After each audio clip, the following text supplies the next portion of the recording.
బాల్యంలో ఒకవైపు పాఠశాల విద్య అభ్యసిస్తూనే మరోవైపు భవన నిర్మాణంలో కూలీగా, గోడలకు రంగులేసే పెయింటర్గా పనిచేస్తూనే చిత్రకారులుగా ఎదిగిన వ్యక్తి. 10వ తరగతి చదివిన తరువాత సినిమా రంగంలో సినిమా బ్యానర్ ఆర్టిస్టుగా కొనసాగారు వారు. కొందరు కళాకారుల సలహాతో హైదరాబాద్ జేఎన్టీయూ ఫైన్ ఆర్ట్స్ కళాశాలలో 5 ఏళ్లు తంటాలు పడి BFA సీటు దొరకగానే కోర్సులో చేరారు. తదనంతరం ఇంట్లో వాళ్లకు చెప్పా పెట్టకుండా పశ్చిమ బెంగాల్లోని శాంతినికేతన్కు వెళ్లారు. అక్కడ MFAలో సీటు దొరక్కపోవడంతో మొదటి సంవత్సరం పాటు అక్కడే గడిపి అదే విశ్వవిద్యాలయంలో శిల్పకారునిగా ఎదిగిన ఆయన ప్రస్తుతం హైదరాబాద్లోని ఫైన్ ఆర్ట్స్ కళాశాలలో అధ్యాపకునిగా పనిచేస్తున్నారు. 2023లో వారి శిల్పానికి జాతీయ స్థాయి అవార్డు లభించింది. శిల్పకారునిగా వారి కృషిని దివంగత మాజీ రాష్ట్రపతి అబ్దుల్ కలాం అభినందించారు. ఎన్నో రాష్ట్ర స్థాయి అవార్డులు అందుకున్న ప్రముఖ శిల్పకారుడు సామ కాంతారెడ్డితో రియల్ టాక్ విత్ AK. ప్రాథమిక స్థాయిలో అనేక కష్టాలు పడ్డారు, వాటి అనుభవాలు ఏంటి? పెయింటింగ్ గోడలకు రంగులేసేది, తర్వాత సైన్ బోర్డులు రాసేది, తర్వాత సినిమా కటౌట్లు చేసేది. సినిమా రంగంలోకి ఎవరు తీసుకెళ్లారు మరి? సో రామానాయుడు స్టూడియోలో మా నాన్నగారు పనిచేసింది కొన్ని రోజులు. ఇక్కడి నుంచి శాంతినికేతన్కి వెళ్ళారు. ఆ ఇబ్బందులు ఎలా ఎదుర్కొన్నారు అప్పుడు? ఇంకేం చేస్తావు, చదువుకొని ఇదే కదా పని చేసేది, చదువుకొని ఇదే పని చేసేది కదా అనే ఫీలింగ్ వాళ్ళకు ఉండే. కాకపోతే నా అంబిషన్ వేరు. అక్కడ పశ్చిమ బెంగాల్లో మీరు ఎదుర్కొన్న సమస్యలు ఏంటి? కష్టాలు వచ్చినా నష్టాలు వచ్చినా కానీ కూడా ఎప్పుడు ఆల్ టైం ఒకే విధంగా ఉండటం అలవాటు చేసుకుని అక్కడి నుంచి నిజంగా చెప్పాలంటే.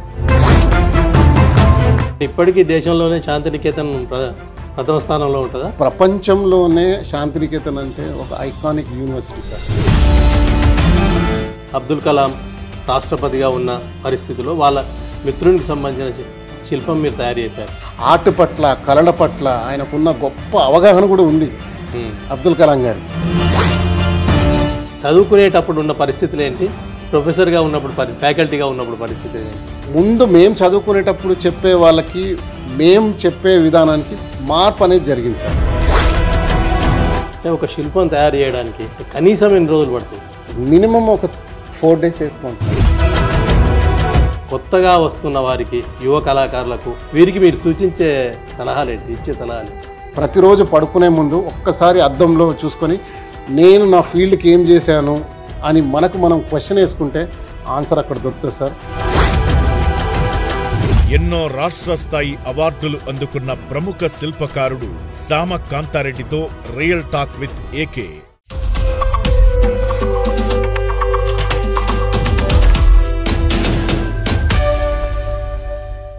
Welcome real talk with AK. మనం ప్రస్తుతం హైదరాబాద్ అత్తాపూర్లోని సామ కాంతారెడ్డి గారి శిల్పకళా కేంద్రంలో ఉన్నాం. ఎటు చూసినా శిల్పాలే కనిపిస్తుంటాయి. ఇది ఒక మ్యూజియం లాగా కనిపిస్తుంటుంది. ఆయన జీవితం మూలాలు పరిశీలిస్తే పారకాని పని, గోడలకు రంగులేసే పని, పెయింటర్ పని ఇట్లాంటి చేస్తూ చేస్తూ శాంతినికేతన్లో MFA చేసిన వ్యక్తి. అంటే ఏ కింది స్థాయి నుంచి ఉన్నత స్థాయికి ఎదగడానికి ఎంత శ్రమపడ్డారో తెలుస్తుంది దీనివల్ల. అబ్దుల్ కలాం గారి స్నేహితుని శిల్పం వేసి అబ్దుల్ కలాం గారి మన్ననలు పొందారు. వారిని మనం పరిచయం చేస్తాం. నమస్కారం సార్. నమస్తే సార్. ప్రాథమిక స్థాయిలో అనేక కష్టాలు పడ్డారు, వాటి అనుభవాలు ఏంటి? అంటే 8వ తరగతి నుంచో, మీకు 7వ తరగతి నుంచో, 8వ తరగతి నుంచో అన్నగారి సహకారంతో చిత్రకళ పట్ల ఆసక్తి ఏర్పడ్డది. అట్లాంటి ఆసక్తి ఏర్పడడం చాలామందిలో ఏర్పడుతుంది, తర్వాత పోతుంది. మీలో అలాగే కొనసాగుతూ వచ్చింది. అన్నగారి పేరేంటి, వారు ఏం చేస్తుంటారు? మొట్టమొదటిగా చెప్పాలంటే నా ప్రస్థానం ఈ ఆర్ట్ ఫీల్డ్కి రావడానికి కారణం ఏంటంటే, మొట్టమొదటిగా మా నాన్నగారు హనుమంతరెడ్డి గారు వాళ్ళు స్వర్గస్థులైనారు. దాని తర్వాత ఆయనతో, ఎందుకంటే మేము చదువుకునేటప్పటి నుంచి మాది లో మిడిల్ క్లాస్ ఫ్యామిలీ ఉంటుండే. అప్పటి నుంచి మా ఫాదర్ మేస్త్రి ఉండే. దాని తర్వాత ఆయనతో నేను పనిచేయటం, అట్లా వాళ్ళ ఫ్రెండ్స్ అందరు కూడా ఎందుకంటే టెంపుల్స్ మీద బొమ్మలు సిమెంట్తో వేసేవారు. అట్లా మా నాన్నగారితో వెళ్ళి చూడడం ఇవన్నీ జరుగుతున్నాయి. సో చదువుకునేటప్పుడు మాత్రం నాకు మా అన్నగారు వెంకటరెడ్డి, సో అతను చాలా స్కూల్లో ఉన్నప్పుడు మాత్రం అతను చాలా బొమ్మలు గీసేది. సో ఆయన పక్కన ఉండి ఆయనను చూస్తూ ఇమిటేట్ చేస్తూ బొమ్మలు గీయడం అలవాటైంది నాకు. అంటే బడి గోడలపై గీసేవారా? బడి గోడలు, ఇట్లాంటి గుడి గోడలు ఏది వదిలిపెట్టలే, ఊర్లో ఉన్న ఏ ప్లేసు వదిలిపెట్టలే. వర్షాలు పడ్డాయి అంటే మొత్తం నేలంతా తడిగా ఉన్నప్పుడు ఇసుకలల్లో గీసేది. అంటే అత్తాపూర్ అంటే ఒక కుగ్రామం అప్పుడు, ఆ పల్లెటూరే. 50 ఇండ్లు మాత్రమే అత్తాపూర్లో ఉండేవి, అంతకన్నా ఎక్కువ ఏం లేవు. సో అట్లాంటి టైంలో స్కూల్లో 2 టీచర్లు ఉంటుండే. వర్షాలు పడిన టీచర్లు రాలేరంటే మనం బొమ్మలు గీసుకోవడమే, ఇంకేం లేదు. ఇంకా బొమ్మలకు తప్ప ఇంకా వేరే ప్రాధాన్యత ఇచ్చేది కూడా కాదు నేనైతే పర్టికులర్గా. ఎందుకంటే దాంట్లో ఉన్న మాధుర్యం ఏమో నాకు తెలియదు కానీ, సో అది బాగా ఇదైపోయింది, అంటే మనసులో బాగా నాటుకుపోయింది బొమ్మలంటే. సో అట్లా నా ప్రస్థానం మొదలైంది, మా అన్నను చూసే మొదలైంది. తర్వాత చదువుకోవడము, 10th క్లాస్ వరకు రావడం, పాస్ అవ్వడము, దాని తర్వాత ఇంటర్ చేయడము, డిగ్రీ చేయడము, ఇవన్నీ జరుగుతూ పోయినాయి. ఎందుకంటే పని చేసుకుంటాను, మళ్ళీ పని ఎప్పుడు మానలే. అందులో ఏ పని చేసినా కానీ కూడా ఇప్పుడు పెయింటింగ్ చేస్తుంటే పెయింటింగ్ గోడలకు రంగులు వేసేది, తర్వాత సైన్ బోర్డులు రాసేది, తర్వాత సినిమా కట్అవుట్లు చేసేది, తర్వాత బాపు గారు డైరెక్టర్ ఎవరైతే ఉన్నారో బాపు గారి దగ్గర అసిస్టెంట్గా కూడా చేసినాను. చంద్ర గారు ఇలస్ట్రేషన్ ఉండే, ఆయన దగ్గర కూడా పని చేసినాను నేను. సో అవి చేసుకుంటానే నేను జేఎన్టీయూ ఎగ్జామ్ అప్పుడు ఎంట్రన్స్ ఎగ్జామ్ రాసినాను. సో ఎంట్రన్స్ ఎగ్జామ్ రాసి అందులో క్వాలిఫైడ్ అవ్వడానికి 5 సంవత్సరాలు పట్టింది. ఎందుకంటే రిజర్వేషన్ లేదు, ఉస్మానియా యూనివర్సిటీ, అందులో ఓసీ. నేను ఉమ్మడి ఆంధ్రప్రదేశ్లో ఉన్నాయి 60 సీట్లు, 60 సీట్లలో వచ్చింది కాదు, తెలంగాణకు కేటాయించిన సీట్లలో రావాలి, అందులో 5 ర్యాంక్ లోపల రావాలి. సో ఎప్పుడు వచ్చినా కానీ కూడా 10 ర్యాంకు 15 ర్యాంక్ వచ్చేది 60 సీట్లలో, అయినా కానీ కూడా వచ్చేది కాదు. అయినా నేను ఎప్పుడు కూడా డిసప్పాయింట్ కాలే. ఎందుకంటే మీరు ఎస్ఎస్సి తర్వాతనే, అంటే అప్పటికి 10వ తరగతి తర్వాతనే ఆర్ట్స్ కాలేజీలో చేరాలని ఒక నిర్ణయానికి వచ్చారు. వచ్చేసిన అంటే ఎవరి గైడెన్స్ ఏంటో రకరకాలుగా ఉంటాయి. అవును. అంతకుముందు పారకాని పని చేశారు, తాపి పని చేశారు, పెయింటర్ పని చేశారు, అన్ని రకాల పనులు చేశారు. అవును. అంటే ఆ శ్రామిక జీవితం అంతా మీకు తెలుసు, శ్రామికుల జీవితాలు కూడా తెలుసు. అట్లాంటి దశలో మీరు ఫైన్ ఆర్ట్స్ చేయడానికి కారకులు ఎవరు? కారకులు ముఖ్యంగా చెప్పాలంటే నాకు ముఖ్యంగా కారణం అంటే ఫైన్ ఆర్ట్స్ గైడెన్స్ ఎవరో ఇచ్చుంటారు కదా. గైడెన్స్ ఎట్లా అంటే నేను పని చేస్తున్నప్పుడు కూడా నుంచి కూడా బొమ్మలు బాగా గీసేది. సో అట్లా మాకు డ్రాయింగ్ టీచర్ ఉండే, ఒక నారాయణ సార్ అని ఉండే. ఆయన చెప్పేది, ఆయన బోర్డు మీద వచ్చి పిల్లలందరూ క్వైట్గా ఉండాలంటే బొమ్మ గీసే, అందరు ఇది కాపీ చేయండి అంటుండే. అంతే, ఇక అందరూ లీనమైపోతే మనం బాగా గీసేది. సో ఫస్ట్ బీజం అది అనుకుంటా. ఏ తరగతిలో? అది 6th స్టాండర్డ్, 4th నుంచి 6th మధ్యలో ఉంటుండే. ప్రాథమిక పాఠశాలలో ఉన్నప్పుడు మాత్రం జరిగింది అది. ఎందుకంటే నా రీసెర్చ్ వల్ల తెలిసింది ఏంటంటే నా మూలం ఎక్కడి నుంచి స్టార్ట్ అయిందంటే ఆయన నుంచి స్టార్ట్ అయింది అన్నది అర్థమైంది. దాని తర్వాత ఇంట్లోకి వచ్చిన తర్వాత మా బ్రదర్ ఎట్లాగో చేస్తాడు, దాని తర్వాత మా ఫాదరు వాళ్ళ ఫ్రెండ్స్ అందరూ శిల్పాలు చేసేది. సో అదొక ఇంపాక్ట్ నా మీద ఉంది. ఫాదర్ కూడా తాపీ పని చేస్తూ శిల్పాలు కూడా చేసేవాడు, వాళ్ళ ఫ్రెండ్ చేసేవాడు, ఇది చేసేది అనమాట. వాళ్ళ ఫ్రెండ్స్ చేసేవాళ్ళు, టెంపుల్స్ కట్టేవాళ్ళు, ఇదంతా చేసేవాళ్ళు. ఇక్కడి తమిళనాడు వాళ్ళ లేకపోతే ఇక్కడి వాళ్ళ? ఇక్కడి వాళ్ళు కూడా ఉంటే, తమిళనాడు వాళ్ళు కూడా ఉంటాయి. సో వాళ్ళు చేస్తుండే. మన ఆయన ఏంటంటే కన్స్ట్రక్షన్ పని కాబట్టి అన్ని చేస్తుండే, ఆయన ఉంటుండే. సో వాళ్ళని చూసి కూడా కొంచెం ఇన్స్పిరేషన్ అనిపించింది నాకు. సో అది మొదటి బీజం. దాని తర్వాత ఎడ్యుకేషన్ సిస్టంలోకి వచ్చిన తర్వాత సిస్టమ్ అర్థమయ్యేటప్పటికి నాకు అప్పటికి చాలా టైం పట్టింది. ఇంటర్ అయిపోయింది, డిగ్రీ అయిపోయింది. యాక్చువల్గా ఎల్ఎల్బి చేద్దాం అనుకున్నాను నేను యాక్చువల్గా. సో అది చేయకుండా, ఎందుకంటే ఫైన్ ఆర్ట్స్ అంటే చాలా ఇష్టం కాబట్టి అటు మళ్ళీ తీసుకోవడం, అప్పుడు సీట్ రావడము, మళ్ళీ బ్యాచిలర్ డిగ్రీ మొదలు పెట్టుకొని చదవడము. సో అలా జరుగుతూ వచ్చింది సార్. అంటే అంతకుముందు జీవితం అంతా ఒక శ్రామిక జీవితం. ఫైన్ ఆర్ట్స్ చేయాలంటే మరి దానికి కొంత ఖర్చులు ఉంటాయి. అవును. మరి వాటిని నాన్నగారు భరించే వాళ్ళ, లేదా మీరు ఓవైపు పని చేస్తూ మరోవైపు చదువుకోవడం? సో స్పెషల్గా చెప్పాలంటే ఇప్పుడు నాన్నగారి జీవితం కానీ ఫ్యామిలీ అర్థం చేసుకునే వయసు వచ్చేసింది సార్ నాకు. అప్పటికే 14 ఏళ్ళు, 15 ఏళ్ళు, 16 ఏళ్ళు దాటిపోయినా. 10th అయిపోయింది. నాకు సిచ్యువేషన్ తెలుసు. 8th క్లాస్ నుంచే మాకు తెలుసు ఏంటంటే మన జీవితం ఏందనేది. సో నాన్నగారిని ఎందుకంటే ప్రేమ కొద్దీ అడిగేది, నాకు అది కావాలి ఇది కావాలని మారం చేసేది, ఇవన్నీ ఉండేవి. కాకపోతే అవి ఉత్తుతేనే, పెద్దగా సీరియస్ ఏం కాదు నేను వాటి మీద. కాకపోతే నేను వర్క్ చేసేది, వర్క్ చేసుకుంటూ పెయింటింగ్ వర్క్ చేసేది, స్కల్ప్చర్ వర్క్ చేసేది, వేరే ఇది చేసేది మధ్యలో కూడా, ఎందుకంటే 8th అంటే 9th అప్పటికే మీరు సినిమాలకు ఆర్ట్ చేయడం దాకా వెళ్ళారు. అప్పుడు అంటే చదువుకునేటప్పుడు మరి సినిమాలకు ఆర్టేనా లేదా ఇంకా ఇతర పనులు చేసేవాళ్ళ?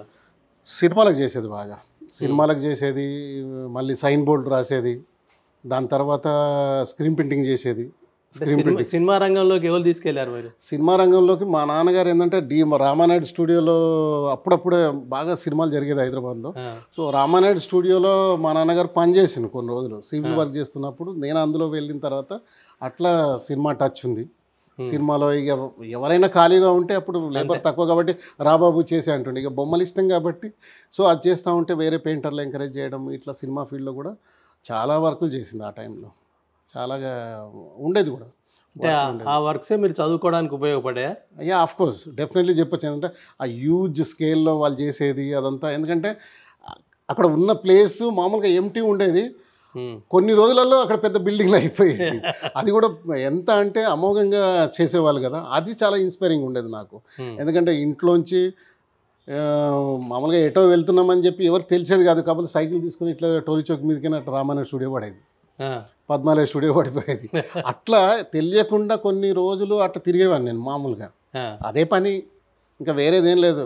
అక్కడ ఏదైతే సినిమా షూటింగ్లలో క్యాంటీన్ లాగా వాళ్ళు అందరికీ ఛాయలు ఇచ్చినట్టు ఛాయలు టిఫిన్లు అన్నీ ఇస్తారు, నేను కూడా ఒక వర్కర్ లాగా అన్నీ చేసేది, ఛాయ్ తాగేది, అంటే భోజనం చేసేది, అంతే అట్లా ఉండేది. సో అది చూడడం బాగా బాగా హెల్ప్ అయింది నాకు చెప్పాలంటే ఆ టైంలో. ఎందుకంటే విక్టరీ వెంకటేష్, నాగార్జున, చిరంజీవి వీళ్ళ షూటింగ్స్ బాగా జరిగేవి అక్కడంతా ఆ టైంలో.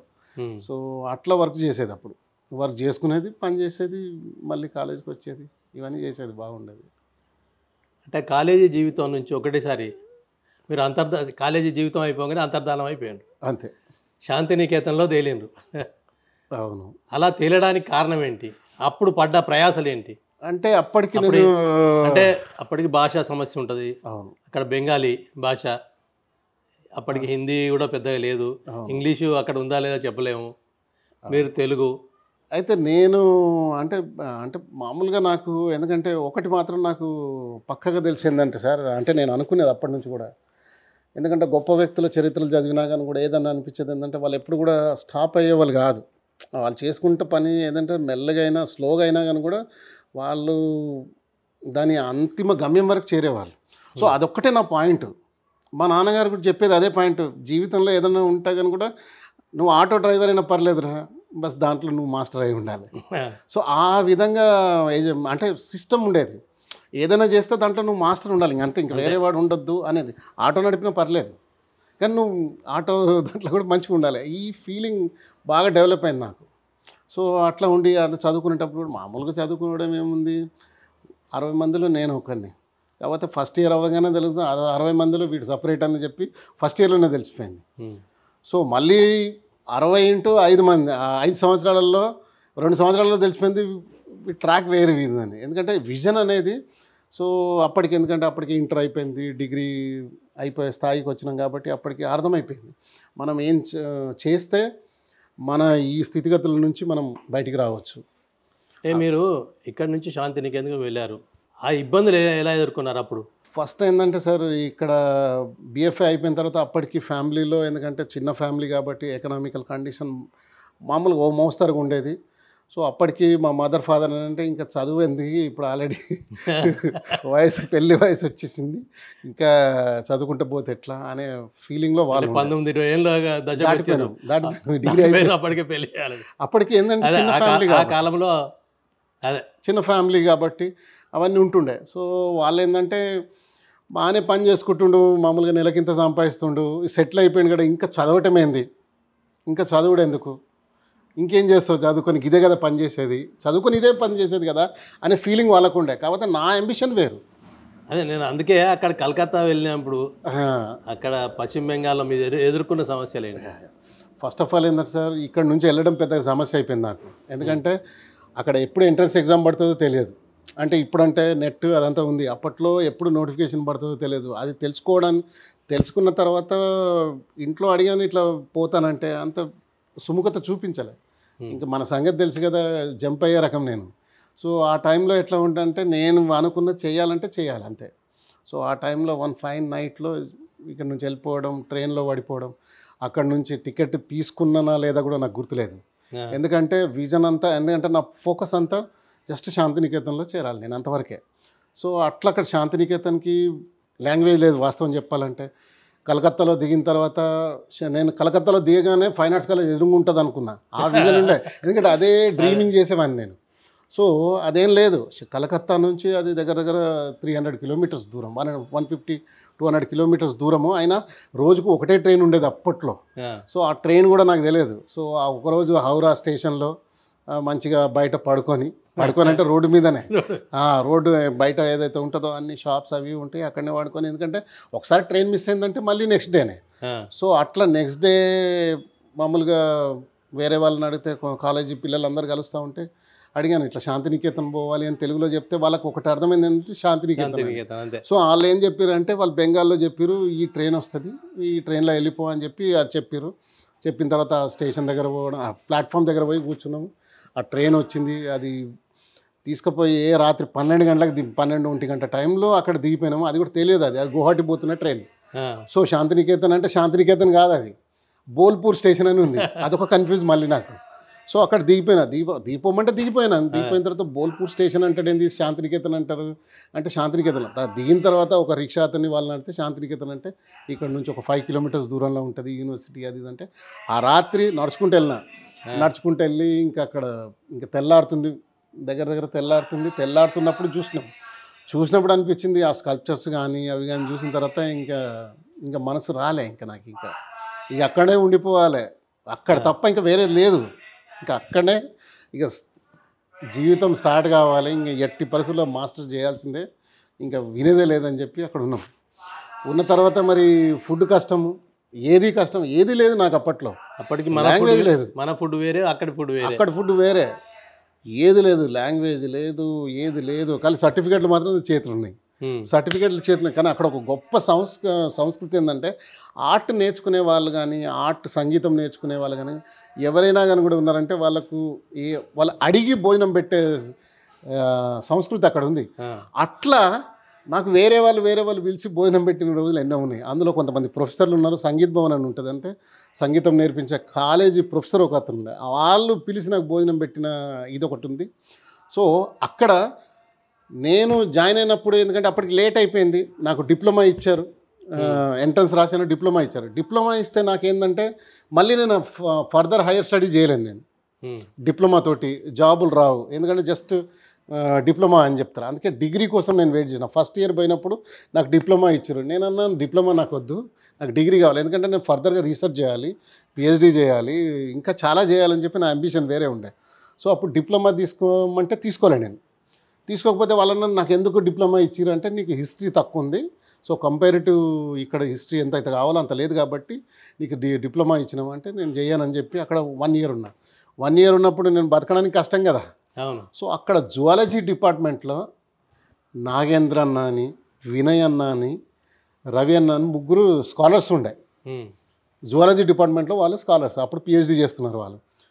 వాళ్ళకు ఇక శాంతినికేతన్లో తెలుగు వాళ్ళు వచ్చారంటే తెలుగులో మన సంగతి తెలుసు కదా, ఎక్కడ చెట్ల కింద కూర్చొని తెలుగు పాటలు అందుకునేది. సో అక్కడ పోతున్న వాళ్ళు, అరే ఈడైతే తెలుగు అంటే ఇట్లా స్ప్రెడ్ అయిపోయింది, తెలుగు ఒకటి ఉన్నాడని. సో అట్లా పరిచయం ఏర్పడి, సో వాళ్ళకి ఏంటంటే నా పరిస్థితులన్నీ చెప్పిన తర్వాత వాళ్ళు అప్పుడు ఏంటంటే వాళ్ళ స్టైఫండ్లోంచి 1 ఇయర్ నాకు మాస్టర్స్ వరకు సీట్ వచ్చే వరకు వాళ్ళ ప్రతి నెల స్టైఫండ్లోంచి తలా 500-500 నాకు వాళ్ళు ఇచ్చేది. ఆ కాలంలో 500 ఇచ్చి తిండికి ప్లస్ మెటీరియల్ ఊరికే ఉండనిచ్చేది వాళ్ళు కాదు. వాళ్ళు ఇది ఇచ్చిన తర్వాత వర్క్ చేయడానికి ఒక స్పేస్ క్రియేట్ చేసారు నాకు. ఆ స్పేస్ క్రియేట్ చేసి దాని రెంట్ డబ్బులు అన్నీ ఇందులో సెట్ చేసారు వాళ్ళు 3. నాకు ఎందుకంటే విష్ణు, ఈశ్వర, బ్రహ్మ ఎక్కడుంటారో నాకు తెలియదు, కానీ అప్పుడు మాత్రం ఈ 3 త్రిమూర్తులు, నాగేంద్రన్న, వినయన్న, రవీంద్రన్న, వీళ్ళే త్రిమూర్తుల్లాగా అనిపించింది. వాళ్ళే నిజంగా దేవుడు ఎక్కడ ఉంటాడో మనకు తెలియదు, కానీ నిజంగా అవ్యక్త రూపంలో వచ్చి మనల్ని ఆదుకుంటాడంటే ప్రత్యక్షంగా నేను ఫీల్ అయింది ఈ 3 చూసి. సో నాకు 1 ఇయర్ వాళ్ళు స్టైఫండ్ ఇచ్చి నాకు బాగా ఇది చేసిన తర్వాత నాకు నెక్స్ట్ ఇయర్ ఎగ్జామ్ రాయంగానే ఎంఎఫ్ఎస్ సీట్ వచ్చింది. కరెక్ట్గా వినయన్న అమెరికాకి వెళ్ళిపోయాడు అదే సంవత్సరం. నాకు ఎట్లా సీట్ వచ్చిందో ఒక ఆయన అమెరికాకి వెళ్ళిపోయాడు, నాగేంద్రన్న అమెరికాకి వెళ్ళిపోయాడు, రవణ కూడా కెనడాకి వెళ్ళిపోయారు. మొత్తం నాకు సీట్ రావడం 1 ఇయర్ వాళ్ళు ఏదైతే మాట ఇచ్చారో నీకు 1 ఇయర్ నీకు ఇచ్చేస్తామని, 1 ఇయర్ తర్వాత వాళ్ళందరూ కూడా వాళ్ళ ఉన్నత పోస్ట్ డాక్ చేయడానికి బయట దేశాలకు వాళ్ళకి అవకాశం వచ్చింది. మళ్ళీ నేను ఒంటరి అయిపోయాను ఇక్కడ. అంటే చూడండి, అంటే విధి ఎట్లా ఇది చేస్తానంది. సో దాని తర్వాత మళ్ళీ అక్కడ మళ్ళీ స్ట్రగుల్ స్టార్ట్ అయింది నాకు. మళ్ళీ ఎంఎఫ్ఏ సీట్ వచ్చింది, హ్యాపీగా వర్క్ చేస్తున్నాము. అప్పుడు మా టీచర్లు కూడా చాలా, జన్కర్దా అని, పంకజ్దా అని, సుషందా అని, వీళ్ళు చాలా గ్రేట్ ఆర్టిస్టులు వాళ్ళు ఇప్పటికి కూడా. సో వాళ్ళు నా వర్క్ని చూసి వాళ్ళ ఇంటి దగ్గరికి పెట్టుకొని వాళ్ళు భోజనం పెట్టిన రోజులని వాళ్ళ స్టూడియోలో పాడుకొని వాళ్ళకు హెల్ప్ చేస్తూ, నాకు భోజనం పెట్టి వాళ్ళకు నేను హెల్ప్ చేస్తూ, చాలా నాకు హెల్ప్ చేస్తూ, హిస్టరీ వాళ్ళు చెప్పేవాళ్ళు, లైబ్రరీ నుంచి పుస్తకాలు తెచ్చిచ్చేవాళ్ళు, ఇది చదువు ఇది చదువు ఇది చదువు అని. సో ఆ విధంగా టీచర్లతో చాలా మంచి కొలాబరేషన్ ఉండేది నాకు. Because honesty, hard work, sensitiveness ఏదైతే ఉందో దానివల్లనే అది జరిగిందని నేను అనుకుంటున్నాను సార్. ఎంఎఫ్ఏ స్టార్ట్ అయిన తర్వాత ఇంకా పోటీతత్వం ఉంటుంది. భారతదేశంలో మొత్తంలో 2nd ర్యాంక్ వచ్చింది నాకు, శాంతినికేతన్లో, దేశంలో 2nd ర్యాంకు. సో ఎలా ఉంటుందంటే ఎవరూ లేరు మనకి, సంతోషాన్ని పంచుకోవడానికి లేరు, దుఃఖాన్ని పంచుకోవడానికి లేరు. ఆ టైంలో 15 పైసల కార్డ్ లెటర్ ఉంటుండే. 15 పైసల కార్డ్ లెటర్ రాసి పంపించేది మా ఇంటికి కానీ ఫ్రెండ్స్కి కానీ. అందులో ఏం రాసేలేదు, నేను బాగున్నాను మీరు బాగున్నారా, ఈ 2 వాక్యాల తప్ప ఎక్కువ రాసింది లేదు నేను. ఎందుకంటే ఎక్కువ తెలుసుకుంటే మళ్ళీ చాలా ఫీల్ అయిపోతాం సార్, అందుకోసం ఎప్పుడు చెప్పేది కాదు. సో కష్టాలు వచ్చినా నష్టాలు వచ్చినా కానీ కూడా ఎప్పుడు ఆల్ టైం ఒకే విధంగా ఉండటం అలవాటు చేసుకుని అక్కడి నుంచి నిజంగా చెప్పాలంటే. అట్లా నేను ఇప్పటికి కూడా 3 రోజులు ఉపవాసం ఉండగలుగుతా, 5 రోజులు ఒక్క నిమిషం కూడా నిద్ర అవ్వకుండా పని చేయగలుగుతా. సో అట్లా ప్రాక్టీస్ శాంతినికేతన్ నుంచి అయింది. 5 days పక్కా ఒక నిమిషం కూడా నా ముఖంలో కానీ లేకపోతే నా బాడీ లాంగ్వేజ్లో కానీ ఏమాత్రం అలసట కానీ ఏమాత్రం మీరు పసిగట్టలేరు. సో అది ప్రాక్టీస్ చేసుకున్నా అక్కడ. ఎందుకంటే భోజనం లేకుండా ఎన్నో రోజులు, ఎందుకంటే నా ఫ్రెండ్స్ కూడా ఉండేటోళ్ళు, వాళ్ళందరూ అనేటోళ్ళు. ఎందుకంటే ఆకలికి తట్టుకోలేక ఛాయ్ తాగే టైంకి ఫ్రెండ్స్ దగ్గరకు పోయేది నేను. అట్లా పోతే వాళ్ళు వాళ్ళు మన ఏజ్లో కాబట్టి ఈజీ గుర్తుపట్టేది, ఈ వీడు వస్తాడు ఛాయ్ తాగనికి అని చెప్పి అనేవాళ్ళు. అన్నా కానీ కూడా మొహమాటం లేకుండా తానికి వచ్చిన నువ్వు నా ఫ్రెండ్ కాదా అని చెప్పి ఈ ఫ్రెండ్లీగా టర్న్ చేసుకొని అట్లా ఉండేది. కానీ ఎప్పుడు కూడా మన దగ్గర ఉన్న, ఎందుకంటే ఎకనామికల్ కండిషన్ ఎప్పుడు కూడా బయట పెట్టుకోలేదు. ఎందుకంటే కొంచెం ఇది ఉంటుంది కదా మనసు లోపల, మనము ఆత్మాభిమానం అదొకటి ఉండేది. సో అది గొప్ప విషయం సార్ చెప్పాలంటే. ఎందుకంటే సో ఆ టైంలో ఎవరు ఫుడ్డు ఎవరెవరు ఇచ్చిరో తెలియదు, ఎవరెవరు హెల్ప్ చేసిరో తెలియదు. కానీ కాకపోతే జీవితంలో మాత్రం ఈ శాంతినికేతన్, ఈ ఆర్ట్ అనేది రవీంద్రనాథ్ ఠాగూర్ వాళ్ళు స్థాపించింది. అక్కడ ఉన్న స్కల్ప్టర్స్ కానీ, పెయింటర్స్ కానీ, టీచర్స్ కానీ జీవితంలో ఒక అంటే వేరే విధమైన ప్రపంచం ఉంటుంది కదా, ఆ ప్రపంచంలోకి నిజంగా ఇట్లా ద్వారాలు తెరిచి నన్ను రారా బిడ్డ అని పిలుచుకున్నారు నన్ను. నిజంగా చెప్తున్నా కదా, అక్కడి నుంచి లైఫ్ ఆర్ట్ లైఫ్ అనేది స్టార్ట్ అయింది అక్కడి నుంచి. అంతవరకు దాకా ఇక్కడ లైఫ్ ఉండే, నేను కాదంటలే. సో కానీ అక్కడికి వెళ్ళిన తర్వాత రియల్గా ఇప్పుడు రియల్ క్రియేటివ్ ఫీల్డ్ అంటే ఏంది, ఎట్లా ఉంటుంది, అసలు ఎట్లాంటి అడుగులు వేస్తే మనము చరిత్రలో మనం మంచి వర్క్లు క్రియేట్ చేయొచ్చు అనేది అక్కడ స్టార్ట్ అయింది చెప్పాలంటే. అంటే ఇప్పటికీ దేశంలోనే శాంతినికేతన్ ప్రథమ స్థానంలో ఉంటుందా? ప్రపంచంలోనే శాంతినికేతన్ అంటే ఒక ఐకానిక్ యూనివర్సిటీ సార్ అది. మన భారతదేశంలో ఏకైక యూనివర్సిటీ వైస్ ఛాన్సలర్ ఎవరంటే ప్రధానమంత్రి ఉండే ఛాన్సలర్, అదొకటే యూనివర్సిటీ. సో అక్కడ ఎవరెవరు చదువుకుంటే ఇందిరాగాంధీ కూడా అక్కడ చదువుకుంది ఒకప్పుడు. సో అట్లా పెద్ద పెద్ద వాళ్ళు, సత్యజిత్ రాయ్ మీకు తెలుసు కదా, సత్యజిత్ రాయ్ ఏదైతే హాస్టల్లో ఉండి ఆయన రూమ్ ఉండేనో అదే రూమ్లో నేను ఉన్నా. అదే పలంక్ ఉంటుంది కదా, ఆ పలంక్ మీద వండుకొని అదే ఫ్యాన్ కింద కలలు కన్నోళ్ళు నేను కూడా. సత్యజిత్ రాయ్ ఎప్పుడైతే ఉండేనో దాని తర్వాత ఎన్నో బ్యాచ్లు పోతూ ఉంటాయి, దాని తర్వాత అన్నీ పోతూ ఉంటాయి. సో అట్లాంటి ఆ బ్రీజ్, ఆ గాలిలో ఉంది సార్ క్రియేటివిటీ. ఆ గాలి అంతే, అక్కడ పెట్టిన అడుగు పెడితే చాలు, ఇంకా నువ్వు మనలాగా ఉండవు, ఒక వేరే ఎల్యూజన్లోకి వెళ్ళిపోతాం. ఆర్ట్ అనేది మొత్తం ఇట్లా స్పర్శిస్తుంది మనల్ని. మీరు ఇప్పుడు ఇక్కడ ప్రొఫెసర్గా పనిచేస్తున్నారు ఫైన్ ఆర్ట్స్ కాలేజీలో. అక్కడి ప్రొఫెసర్ల విధానం, ఇక్కడి ప్రొఫెసర్ల విధానము, అక్కడి విద్యాభ్యాస పద్ధతులు, ఇక్కడి అభ్యాస పద్ధతులు తేడా ఉంటాయా లేకపోతే సేమ్ ఉంటాయా? ఒకటి సార్, ఆల్ఫాబెట్స్ ఎక్కడైనా ఒకటే, ప్రపంచంలో ఏబిసిడి ప్రపంచంలో ఎక్కడైనా ఒకటే. కానీ చెప్పే విధానము, చేసే అభ్యసించే అంటే పిల్లలకు నేర్పించే విధానంలో చాలా వ్యత్యాసం ఉంటుంది. ఎందుకు అంటే శాంతినికేతన్ అనేది ఎట్లాంటి యూనివర్సిటీ అంటే ఈ పుస్తకాలను పక్కకు పెట్టేస్తారు వాళ్ళు. ఈ సిలబస్ ఉంది, ఇది చెప్పాలి, A+2+2 = 4 ఇట్లా చెప్పాలి, అది మ్యాథమెటిక్స్ సరిపోతుంది. కానీ ఫైన్ ఆర్ట్స్కి అట్లా కాదు.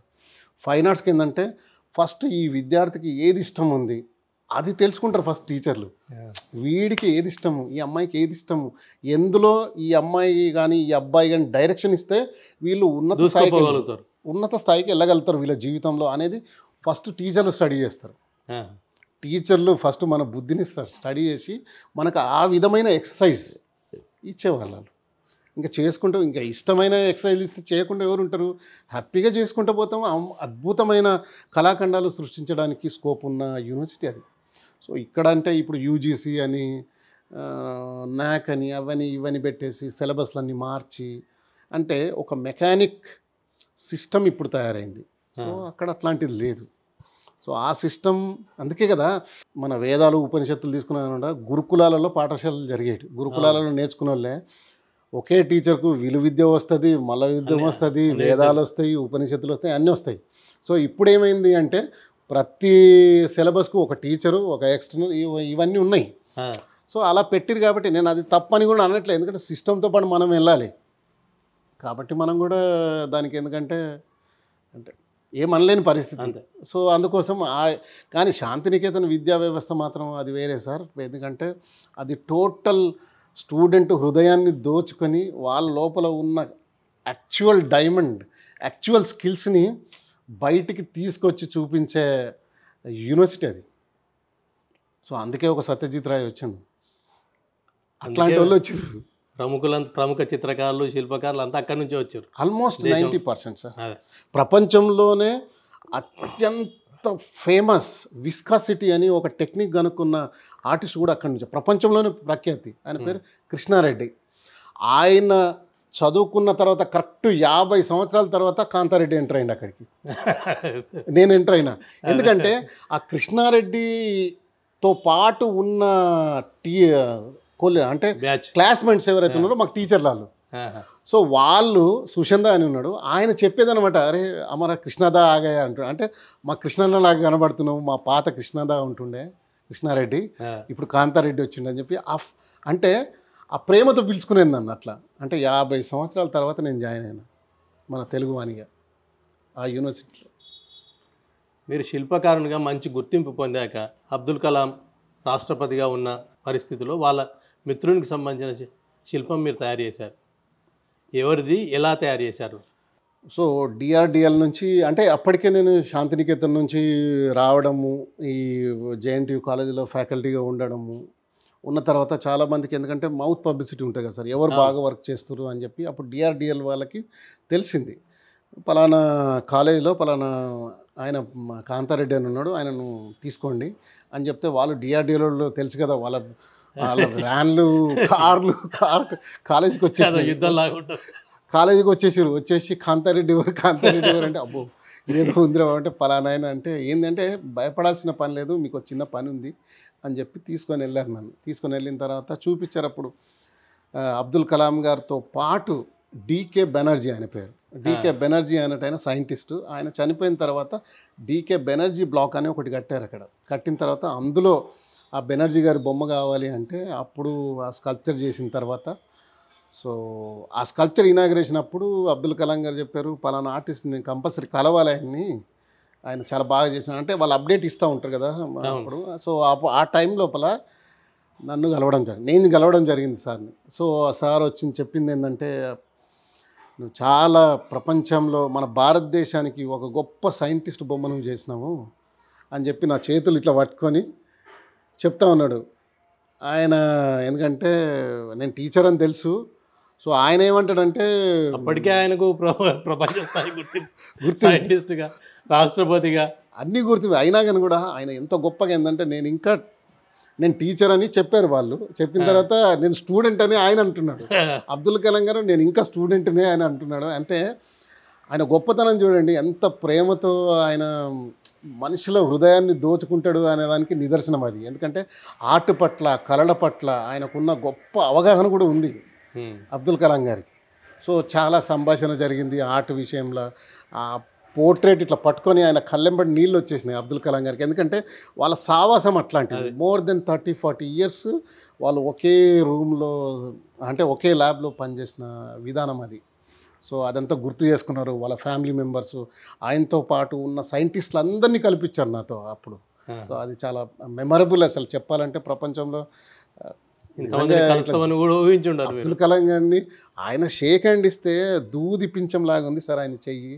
షేక్ హ్యాండ్ ఇస్తే మెత్తగా అది 3 రోజులు నేనైతే అన్నం కూడా తినలే. అదొక ఫీలింగ్లో ఉండిపోయినా. అదొక ఇది ఉంటుంది కదా, ఆ మైకంలో ఉండిపోయినా. అంత గొప్ప వ్యక్తిని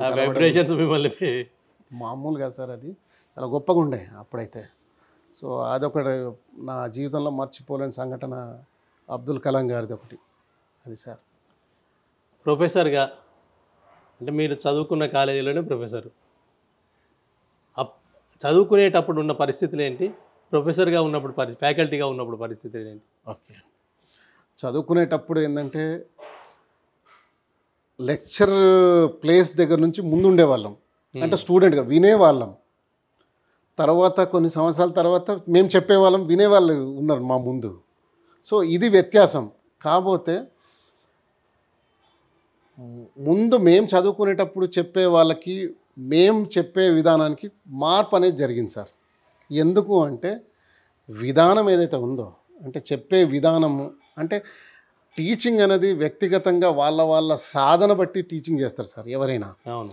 సో నేను టీచింగ్ చేస్తే ఆల్మోస్ట్ 200 మంది ఉన్నా కానీ కూడా ఒక పిన్ డ్రాప్ సైలెన్స్ ఉండిపోతుంది. ఎందుకంటే ఆ వాయిస్ అనుకోండి, లేకపోతే అటెన్షన్ ఆ విధంగా ఉంటుంది. 100 మంది ఉంటే 100 మంది పిన్ డ్రాప్ సైలెన్స్ అయిపోతారు నేను మాట్లాడుతుంటే. సో నేను ఎప్పుడు లెసన్ లాగా చెప్పాను. పాఠం అంటే పాఠంలాగా ఇట్లా చెప్పేసి లెక్కల్లాగా చెప్పి ఇట్లా ఎప్పుడు ఉండదు నాదంతా కూడా. ఎందుకంటే లైఫ్కి సంబంధించింది ఉంటుంది. ఎందుకంటే స్టార్ట్ అవ్వటంతో జీవితం గురించి మొదలు పెడతాను ఫస్ట్. ఎందుకంటే మన జీవితం ఎంత ఇంపార్టెన్స్, ముఖ్యమైనది.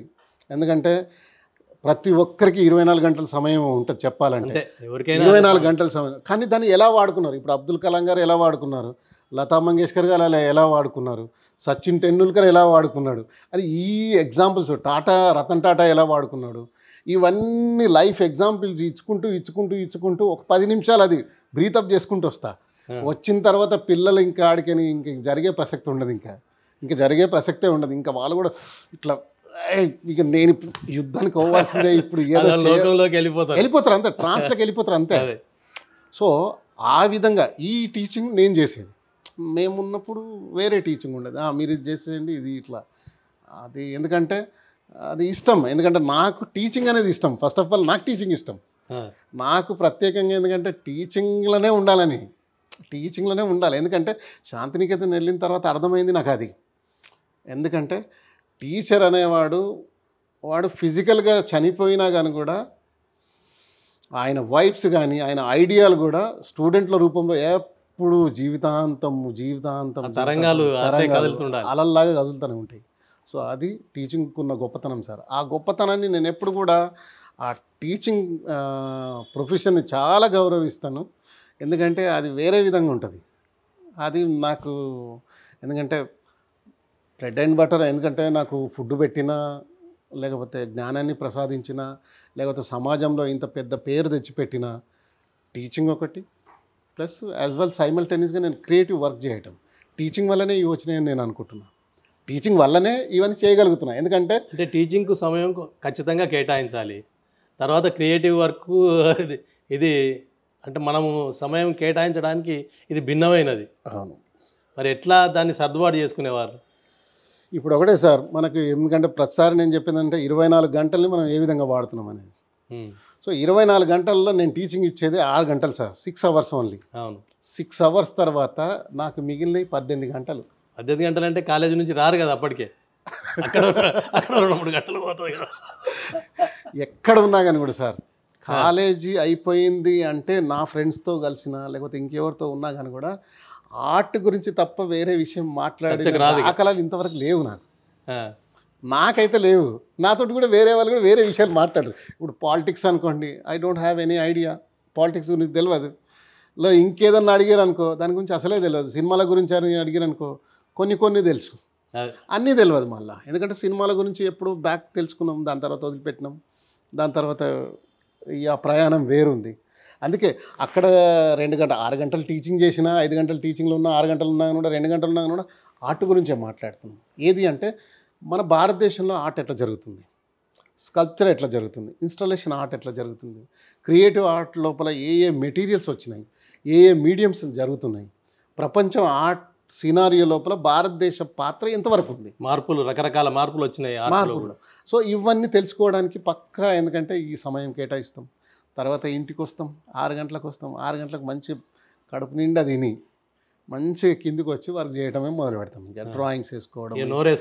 ఇక రెస్ట్ అంటే ఏమి సార్, ఇష్టమైన పని ఏదైతే ఉందో సార్, ఇష్టమైన పని చేస్తున్నామంటే ఇంకా రెస్ట్ అనేది ఏంటంటే ఒక దానికి టైం అంటే ఏమి ఉండదు సార్ దానికి. ఎందుకంటే ఇప్పుడు ఆల్మోస్ట్ 24 గంటల్లో ఎన్ని గంటలు మనం వాడతామంటే తక్కువనే వాడుకుంటాను నేనైతే. రెస్ట్ కంటే చాలా తక్కువ, చెప్పాలంటే చాలా తక్కువ వాడతా.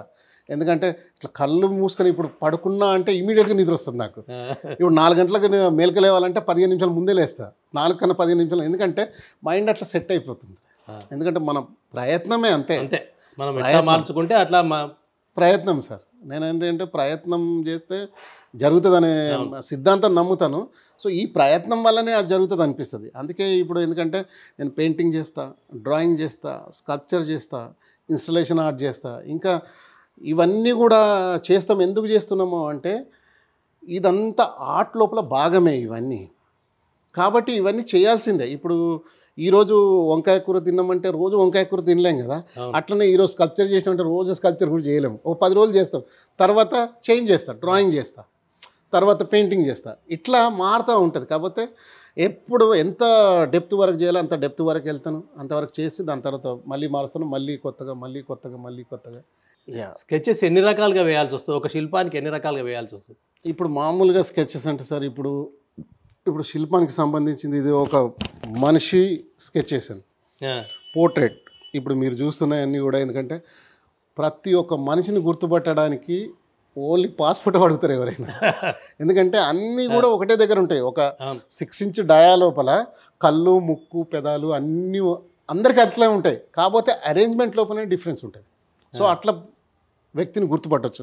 అదేవిధంగా ఒక పోర్ట్రేట్ గీసినంటే ఒక సింగిల్ లైన్లో, అంటే మినిమలిస్టిక్ లైన్ లోపల చేయటం. ఒక లైన్లో చేసిన తర్వాత అది ఎలా ఉంటుంది. ఇదేంటంటే చెట్టు గీసాం కదా, ఇది మనిషి యొక్క గ్రోత్, డెవలప్మెంట్ అనేది. సో అట్లనే కింద కూడా ఏదైతే ఉన్నా వేర్లు, రూట్స్, మనిషి ఎక్కడ ఉన్నా ఏం చేసినా ఆయన గ్రోత్ని మరవద్దు, అంటే ఏం లక్ష్యాన్ని మరవద్దు, ప్లస్ ఆయన రూట్స్ మరవద్దు, ఎక్కడి నుంచి వచ్చిండు అనేది. సో అట్లా ఇవి చేస్తూ ఉంటాం సార్, ఇట్లాంటి డ్రాయింగ్. సో ఈ డ్రాయింగ్స్ ప్రతిదీ కూడా ఏంటంటే ప్రతి ఒక్క డ్రాయింగ్కి ఫిలాసఫీ ఉంటుంది. సో ఇది ఉంది కదా సార్, లెవెల్గా ఉన్నాడు అంటే ఒక స్ట్రేట్గా ఉన్నది, ఒక మనిషి పైకి ఉన్నది. అంటే మన వయస్సు పెరుగుతూ ఉంటుంది మామూలుగా, కానీ అంతే స్పీడ్ తోటి మన ఆయుష్ తగ్గుతుందని మనం అనుకోము, కానీ జరుగుతూ ఉంటుంది. ఇది సింబలైజ్ 2 సైడ్స్ అట్లనే ఉంది. ఎందుకంటే ఒకటి స్ట్రైట్గా ఉంది, ఒకటి డౌన్ఫాల్ అవుతుంది. సో ఇట్లా అనమాట, మన వాయిస్ పెరుగుతుంది అనుకుంటే సంతోషపడుతూ ఉంటాం, బర్త్డేలు చేసుకుంటూ ఉంటాం, మంచిదే. కాకపోతే మనము దగ్గరకు జీవితకాలం తగ్గుతుంది, ఆయుష్ తగ్గుతుందని మనం గుర్తుపెట్టుకోవాలి. అందుకే ఆ గుర్తుపెట్టుకున్నప్పుడు మాత్రం కంపల్సరీగా మనం సమయాన్ని సద్వినియోగం చేసుకుంటాం సార్, లేకపోతే చేయలేము. సో ఇది కూడా డిఫరెంట్. ఎందుకంటే స్కల్ప్చర్ చేయాలనుకున్నప్పుడు ఆ ఫామ్ ఏదైతే సాలిడిటీ, ఆ ఫామ్ చేయడానికి ఇదే ఇప్పుడు ఇంతకుముందు చెప్పిన సబ్జెక్టే, స్ట్రేట్ పడిపోతున్నట్టు దాన్ని ఒక స్ట్రాంగ్ మెటీరియల్ చేయడానికి ఇట్లాంటి అన్ని 3Dలో డ్రాయింగ్లు చేస్తూ ఉంటాం. ఇవన్నీ 3Dకి సంబంధించినవి సార్. అంటే ఇవి చూస్తే అర్థం కాదు మామూలు జనాలకు ఏంటంటే ఇది తెలుసు. ఒక స్కల్ప్టర్గా చూస్తే మాత్రం అర్థమైపోతుంది ఇది ఇది ఇది ఇది అని చెప్పి. సో అట్లాంటివి ఉంటాయి, అట్లా ఫజిల్స్ ఉంటాయి. అంటే జీవితంలో మనం ఏదో అనుకుంటాం, ఏదో జరిగిపోతూ ఉంటుంది. మనం ఎక్కడికో గ్రోత్ కావాలంటే అది అక్కడ కాకుండా ఇంకోటి అవుతూ ఉంటుంది.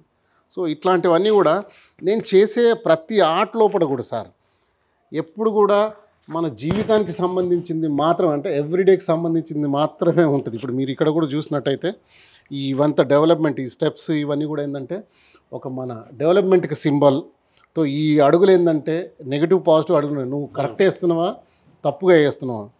డెవలప్మెంట్ అనేది ఈ విధంగా ఉంటుంది సార్, మొత్తం ఎంత సస్యశ్యామలంగా ఉంటుంది మనం కరెక్ట్ చేస్తేనే. ఈ విధమైన ఆర్ట్ చేయడానికి డ్రాయింగ్ చేస్తూ ఉంటాం సార్. సో ఇది కూడా మీకు ఇక్కడ చూస్తే ఒక చేప కనిపిస్తుంది వేర్లల్లో, ఇక్కడ చూస్తే ఆకులు కనబడుతుంది.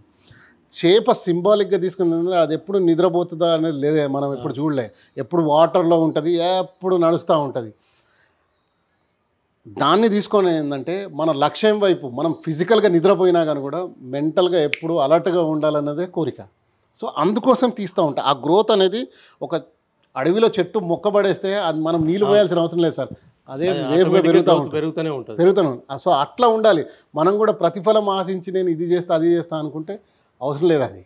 సో ప్రతిఫలం ఆశించకుండా మనం ఏదైతే చేస్తామో అది ఫరెవర్గా ఉంటుంది అనేది బిలీవ్ చేస్తాం సార్, అట్లాంటివి అనమాట. సో ఇదే కాకుండా నా స్పెషల్గా ఆర్ట్ లోపల ఏంటంటే ప్రతిరోజు మన రోజే కాబట్టి ప్రతిరోజు మనం ఒకటి అనుకుంటాం. నేను అనుకుంటాను సార్, ఎందుకంటే ఈరోజు లేచిన సమయం బాగుందిరా బాబు, ఎలక కనిపించింది అనుకో, ఎలుక గురించి తెలుసుకోవాలి కదా. ఇప్పుడు ఎంత పేదోడు కానీ ఎంత ఉన్నోడు కానీ ఎంత పెద్ద బిల్డింగ్ కానీ పక్క వాళ్ళ ఇంట్లో ఎలుకలు ఉంటాయి సార్, ఎవరి ఇంట్లో. ఆ ఎలుక సింబాలిక్ ఏంటంటే వినాయక చవితి అప్పుడు మనకు తెలుస్తూ ఉంటుంది, కోరికలను అదిమి పెట్టి వినాయకుడు పైన కూర్చుంటాడు, దాన్ని రైడ్ చేస్తాడంటే కోరికలను మనం అదుపు పెట్టుకోవాలి. సో అట్లా మీరు నా పోర్ట్రేట్లలో చూస్తే 30 పోర్ట్రేట్లు ఉన్నాయి సార్, మొత్తం 30కి 30 బొమ్మలు గీసిన. ఒకదాని మీద ఎలక గీసిన ఎందుకంటే కోరికలను అదిమి పెట్టాలి, ఒకదాని మీద టాటాయిస్ గీసిన అంటే తాబేలు గీసిన ఎందుకంటే మనని మనం సెక్యూర్ ఉండాలి, ఈ శత్రువులు వచ్చినా కూడా మనం ఇదైపోవాలి కానీ స్ట్రాంగ్ ఉండాలి. ప్లస్ కుందేలు తాబేలు కథ కూడా దానికి సింబాల్ కూడా, నువ్వు మెల్లగా నడుచుకుంటే నీ లక్ష్యాన్ని ఈజీ చేరుకో. సో అట్లా అయితే లోటస్ కూడా గీసిన, కమలం పువ్వు గీసిన, బురదలోంచి కమలం పువ్వు వస్తుంది, సమాజం ఎంతో రకరకాల ఉంటుంది, అందులోంచి కమలం పువ్వులాగా వికసించాలి మనము. సో అవన్నీ సింబాలిక్గా తీసుకుని చాలా ఉన్నాయి సార్. సో అది కూడా ఒక 30 స్కల్ప్చర్స్ కలిపి ఒక 30 డేస్ కలిపి ఒక నెల ఎట్లా అవుతుందో ఆ 30 స్కల్ప్చర్స్ కలిపి 30 పెటల్స్ కలిపి ఒక స్కల్ప్చర్ అనమాట. సో అట్లా అరేంజ్మెంట్ అది చేసింది. సో అట్లా ఈ మీడియంలలో కూడా ఫైబర్ గ్లాస్లో, స్టోన్లో, బ్రాంజ్లో, వుడ్లో, ఐరన్ స్క్రాప్లో ఇట్లా రకరకాల మెటీరియల్లో నేను వర్క్ చేస్తుంటాను సార్. ఇదంతా అంటే ఒక శిల్పం తయారు చేయడానికి కనీసం ఎన్ని రోజులు పడుతుంది? మినిమం ఒక 4 డేస్ వేసుకోండి సార్, 4 డేస్ పడుతుంది కంపల్సరీ. అంటే దాని రూపం తయారు చేయడం తయారు చేయడానికి 4 డేస్ కంపల్సరీ. మళ్ళీ మోల్డింగ్ తర్వాత మోల్డింగ్, కాస్టింగ్ అది మళ్ళీ ఇక అది టెక్నికల్ స్పాట్లో వచ్చినప్పుడు అది వాతావరణానికి అనుగుణంగా ఫటాఫట్ చేసేయడం అన్నది ఉంటుంది అందులోపల. అది అంటే వేరే వాళ్ళు చేస్తారా మోల్డింగ్ కాస్టింగ్ అంతా మీరే చేస్తారా? మేమే చేసుకుంటాం సార్. ఇంకా వేరే అంటే ఇప్పుడు మనము డబ్బులు ఇచ్చి మన వర్క్ చేయించే అంత ఇదేం లేదు సార్, ఎందుకంటే ఆర్టిస్ట్గా ఫీల్ ఉంటుంది సార్, ఒకటి ఫీల్ ఉంటుంది, అది చేయడం అనేది ఉంటుంది కదా, అది మనమే చేస్తాం. అది ఆ ఫీలింగ్ ఉంటుంది అందులోపల. ఆర్ట్ అనేది హార్ట్కి సోల్కి సంబంధించిన ప్రక్రియ లోపల ఉత్పన్నమయ్యేదే ఆర్ట్ ఫామ్. ఆ ఆర్ట్ ఫామ్ మనదై ఉండాలి. సో దానికి వేరే విధమైన ఇది ఉంటుంది, టేస్ట్ ఉంటుంది, వేరే విధమైన ఇది కనబడుతుంది. టెక్నికల్ పాటలు అనుకోండి, ఇప్పుడు పెద్దది ఇప్పుడు ఇందాక చూసారు టెంపుల్ జరపాలనుకున్నప్పుడు నా వల్ల కాదు. సో అట్లా హెల్ప్ తీసుకుంటాం. అట్లనే కాస్టింగ్ చేసేటప్పుడు కానీ లేకపోతే ఇంకేదైనా వర్క్ చేసేటప్పుడు టెక్నికల్ హెల్ప్ తీసుకుంటాం, డెఫినెట్లీ తీసుకోవాల్సిందే. ఎందుకంటే అంత పెద్దవి మనం మూవ్ చేయలేము. ఇప్పుడు ఇత్తడి కరగబోసి పోయాలనుకోండి బ్రాంజ్, ఇప్పుడు మనం ఇవి చేస్తామా, ఇత్తడి కరగబోసి పోస్తామా, అది కూడా వచ్చు, అది కూడా చేస్తాము.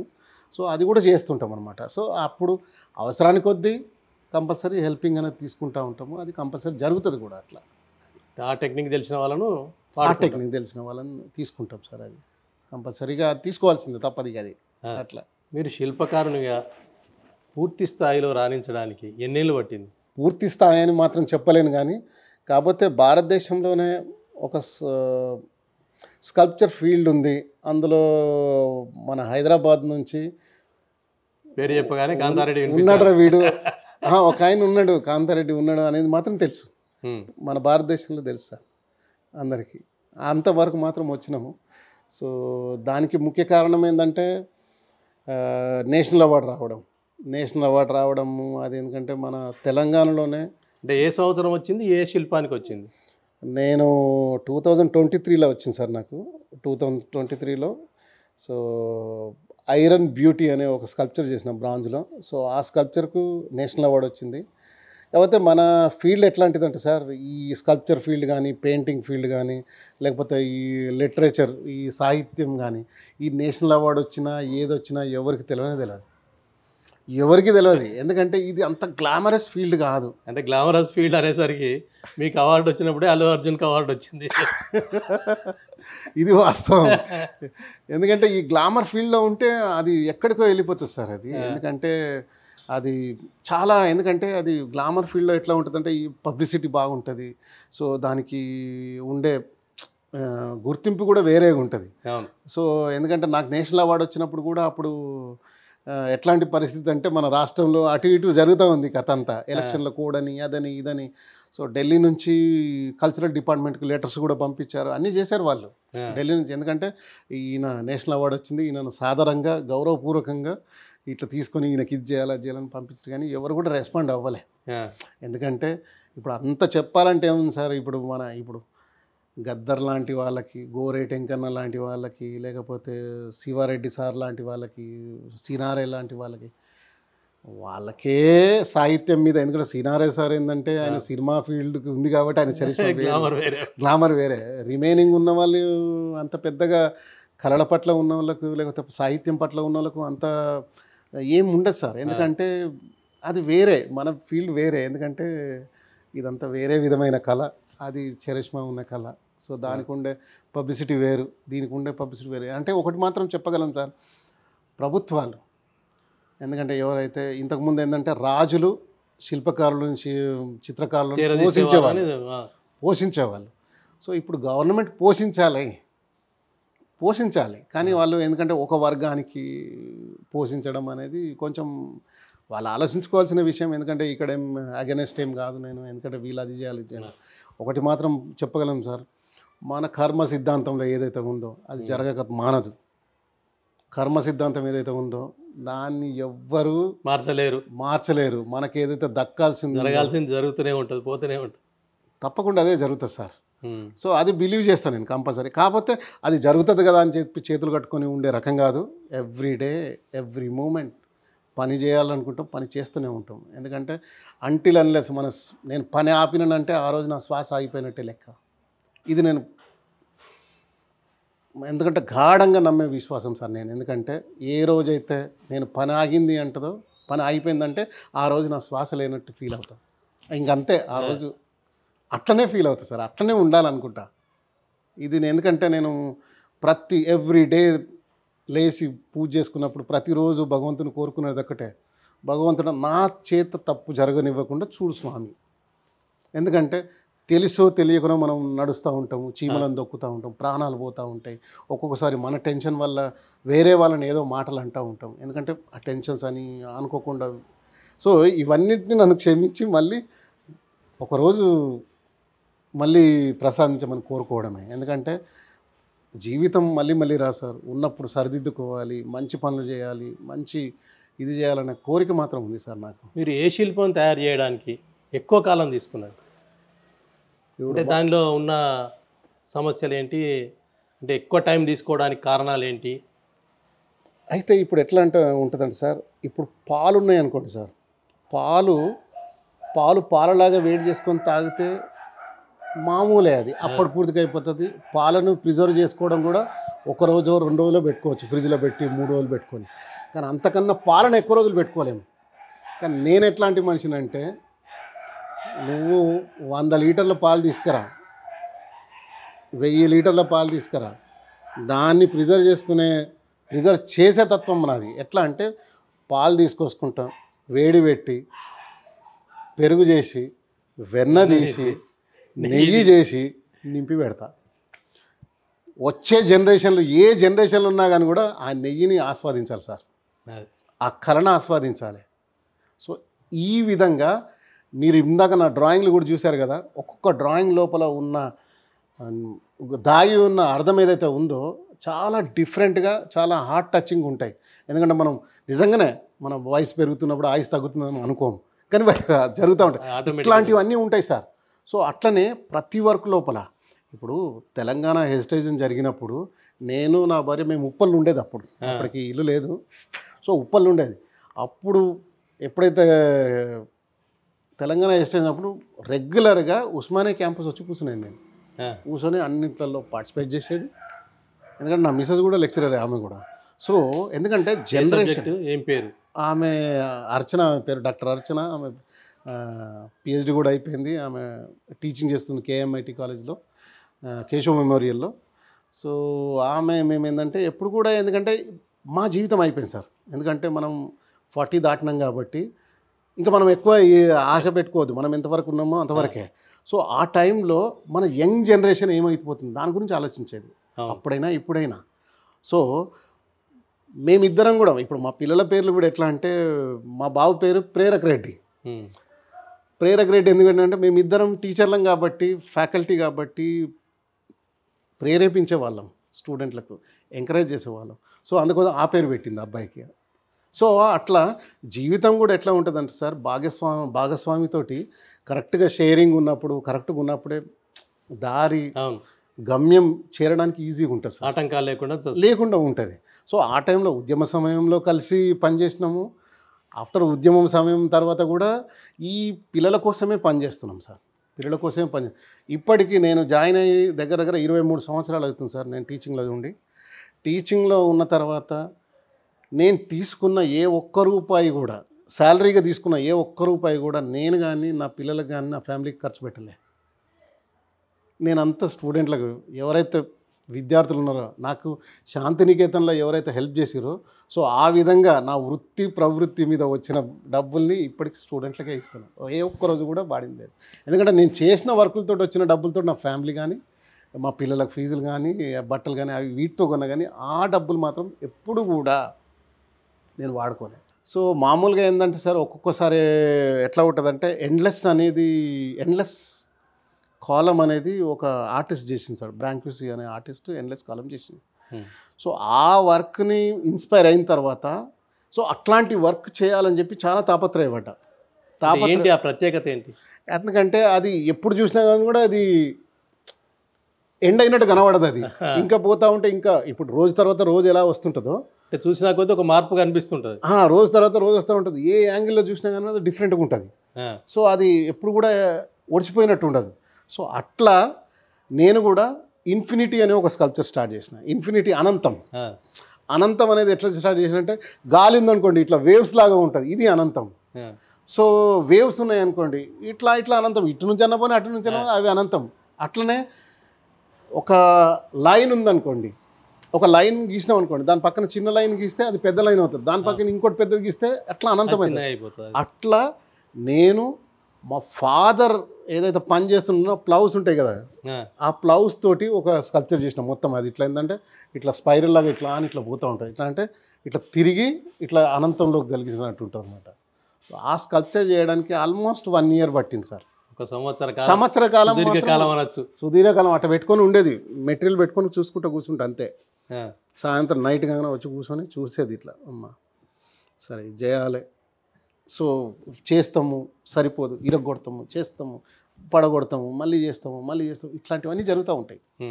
సో ఆ స్కల్ప్చరు చాలా అద్భుతంగా చేసినాము, చాలా బాగా వచ్చింది కూడా.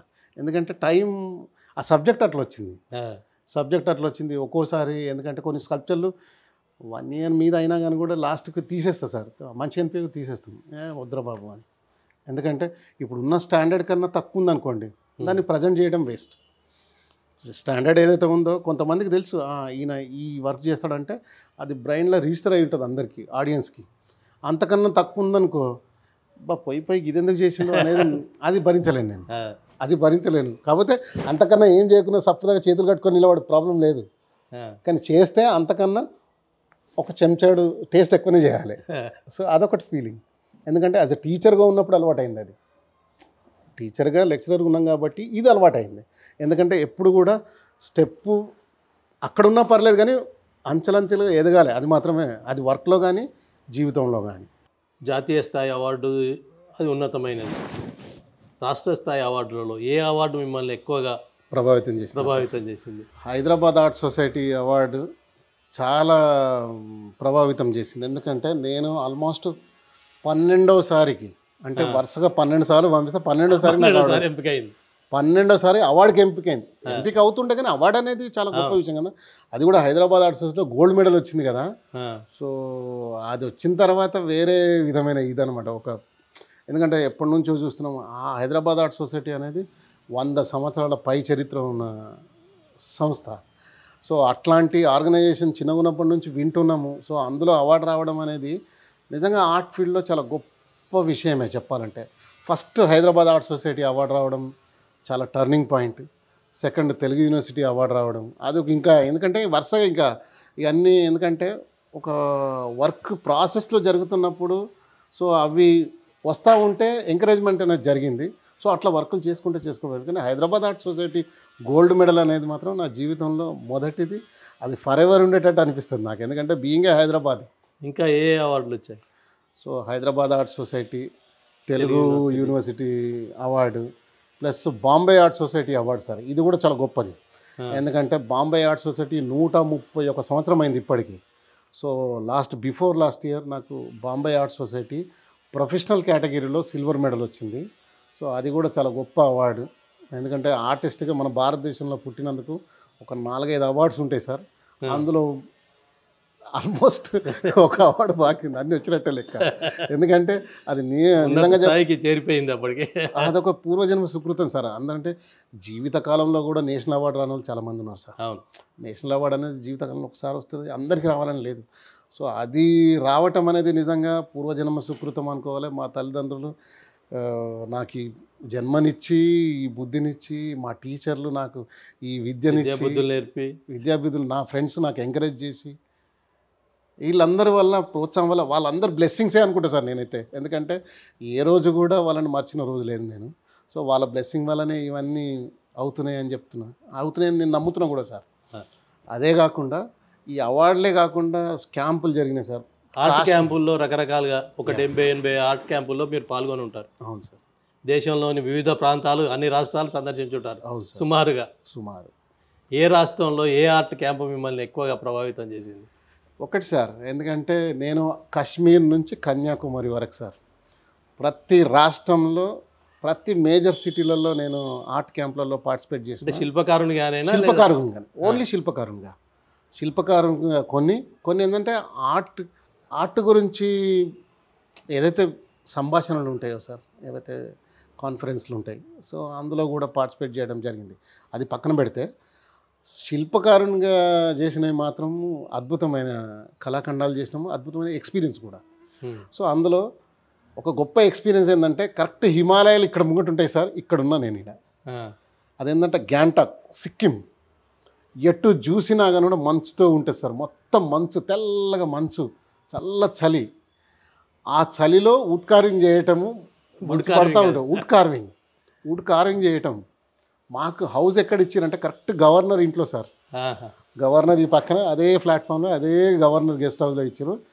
పొద్దుగాల 4 గంటలకు లేచి ఇట్లా విండో కర్టన్ తీస్తే మొత్తం చీకటి, అక్కడ బంగారం మెరిచినట్టు హిమాలయాలు మెరుస్తుంటాయి సార్.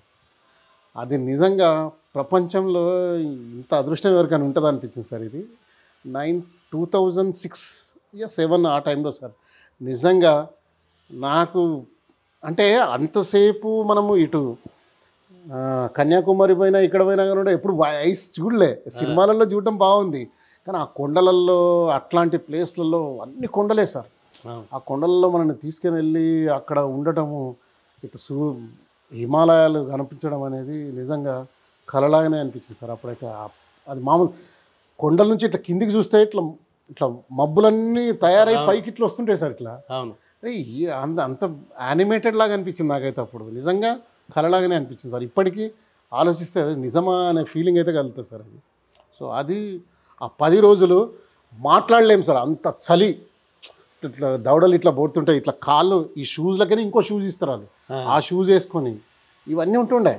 సో అట్లాంటి దగ్గర వర్క్ చేయడం అంటే ఇంకా మీరు ఆలోచించండి, భగవంతుడిని తలుచుకోవడమే. ఇంకా చేయగలిగిందా మరి? ఏమైనా ఇబ్బందులు అయినాయి? చాలా వర్షం పడుతుంది సార్, అప్పుడప్పుడే ఉండి వర్షం పడేది. అవును. ఆ వర్షం అయిన తర్వాత చేసేది, మళ్ళీ వచ్చి చిన్న మంట పెట్టుకుని అక్కడ కూర్చునేది, మళ్ళీ చేసేది, మళ్ళీ కూర్చుంది. ఇట్లా 10 days అక్కడనే ఉన్నా సార్. 10 days, 10 రోజులు. 10 రోజులలో శిల్పం తయారు చేసి ఇచ్చేది. తయారు చేసినాము. అది గవర్నర్ హౌస్లో ఉంది ఇప్పటికీ. సిక్కిం గవర్నమెంట్ చేయించింది. సిక్కిం గవర్నర్ హౌస్లోనే ఉంది ఆ స్కల్ప్చర్ కూడా. సో అది చాలా ఎక్స్పీరియన్స్. ఆ గవర్నర్ కూడా చాలా మంచి హాస్పిటాలిటీ ఇచ్చిండు మాకు. ఎందుకంటే చాలా గొప్ప ఇది సార్ అది. లలిత కళా అకాడమీ చేసిన పెద్ద క్యాంప్లో అందులో పార్టిసిపేట్ అవ్వడం, అది కూడా 2006లో అవ్వడం అనేది నిజంగా చాలా గొప్ప గొప్ప ఆర్టిస్టులు ఉన్న క్యాంప్ సార్ అది. అందులో నేను ఉండడం అనేది, అప్పుడు యంగ్స్టర్ నేను, నన్ను తీసుకొని వెళ్ళి చేయడం అనేది చాలా బాగుండే. సో అది కొంచెం మార్చేసింది సార్. ఎందుకంటే ఒక్క ప్రాంతానికి కాకుండా యూనివర్సల్గా థింక్ చేయాలనేది అక్కడ నుంచి స్టార్ట్ అయింది నిజంగా చెప్పాలంటే.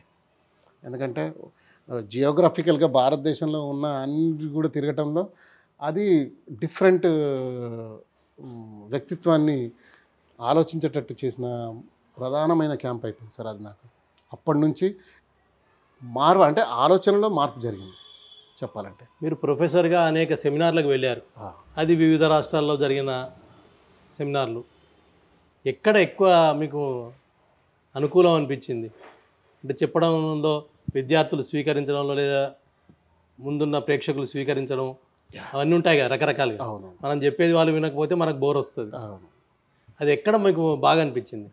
సార్ ఒకటి సార్, ఎందుకంటే మీకు ఇంతకుముందు చెప్పినట్టే నేను మొదలుపెట్టినంటే ఫస్ట్ వేరే ఉంటుంది, తర్వాత మొత్తం మన వశం అయిపోతారు అందరూ.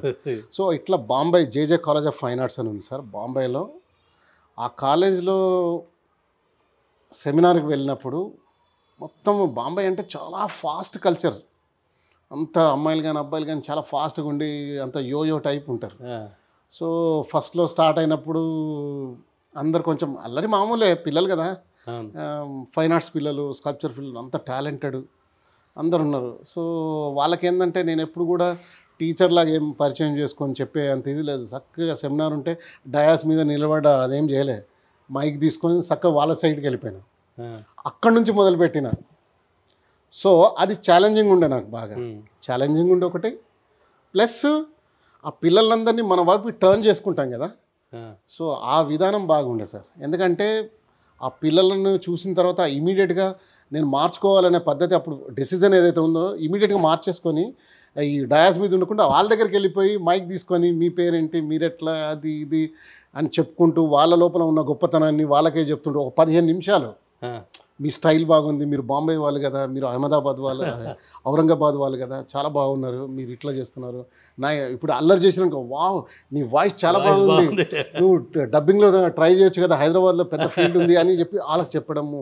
ఇట్లాంటివన్నీ చెప్పే వరకు 15 నిమిషాలలో ఫుల్ క్వైట్ అయిపోయారు అందరూ. అరే ఏంటిది అని చెప్పి అప్పుడు సబ్జెక్ట్లోకి సబ్జెక్ట్ స్టార్ట్ అయింది. అది ఇప్పటికి కూడా నాకు ఫోన్ చేస్తూ ఉంటారు, పిల్లలు మెసేజ్ పెడతా ఉంటారు, హౌ ఆర్ యూ సార్, ఎలా ఉన్నారు, ఏంటి, అది ఇదని.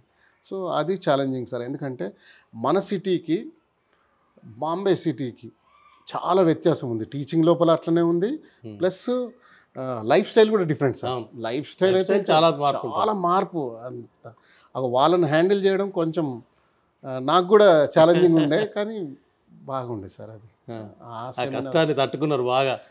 మామూలుగా ఉండదు సార్. ఇప్పుడు మనం ఒకసారి మొదలు పెట్టినామంటే ఇంకా బ్యాక్ చూడడం అనేది జరగదు. సో అదొక కాన్ఫిడెంట్ బిల్డ్. ఫస్ట్ అనిపిస్తుంది ఇంత చూడగానే. నేను ఉండేది 5 feet 3 inches సార్. అక్కడ ఉన్న 6 feet అమ్మాయిలు, 6 feet అబ్బాయిలు, 5.5 feet అంత. వాళ్ళని చూస్తే ఎట్లుంటుంది, నాకన్నా హైటు ఫిజికల్ అంతా ఉండి స్టైలిష్.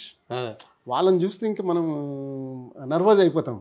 అట్లేం కాలేదు, చక్కగా మైక్ పట్టుకొని వాళ్ళ దగ్గరికి వెళ్ళిపోవడం, వాళ్ళతోటి మాట్లాడడం, తర్వాత వాళ్ళని మన సబ్జెక్ట్లోకి తీసుకురావడం, మళ్ళీ వాళ్ళ చేతులనే విజిల్ వేయించుకోవడం, క్లాప్స్ కొట్టించడం. వాళ్ళ టీచర్లు పరేషాన్ వచ్చి, అరే ఏంది పిల్లలు ఇట్లా అయిపోయారు, ఎప్పుడు వినేవాళ్ళు కాదు. అట్లాంటి పరేషాన్ అయిపోయారు అందరూ. తర్వాత వేరే విధమైన గొప్ప ఇది జరిగింది సార్, సన్మానం జరిగింది ఆ కాలేజీలో. అది గొప్ప ఇదనమాట. ఎందుకంటే జేజే కాలేజ్ అనేది మన స్వతంత్రం రాకముందు పెట్టిన కాలేజీ, భారతదేశంలోనే మొట్టమొదటి పెట్టిన కాలేజీలలో అదొకటి. టాటా గ్రూప్స్ వాళ్ళు పెట్టిన. సో చాలా గొప్ప కాలేజీ భారతదేశంలో. అది కూడా ఒక ఉన్నతమైన విద్యాలయాలలో అది కూడా ఒకటి సార్. మీరు ఫ్యాకల్టీగా ఉన్నారు, శిల్పకళ, చిత్రకళ ఇలా రకరకాల విభాగాలు ఉంటాయి. అవును సార్. ఈ విభాగాల్లో కొత్తగా వస్తున్న వారికి, యువ కళాకారులకు, అంటే యువ చిత్రకారులు అనొచ్చు, శిల్పకారులు అనొచ్చు, ఇంకా ఏదైనా అనొచ్చు, యానిమేషన్ అనొచ్చు, ఇంకా రకరకాల విభాగాలని, వీరికి మీరు సూచించే సలహాలేంటి, ఇచ్చే సలహాలేంటి?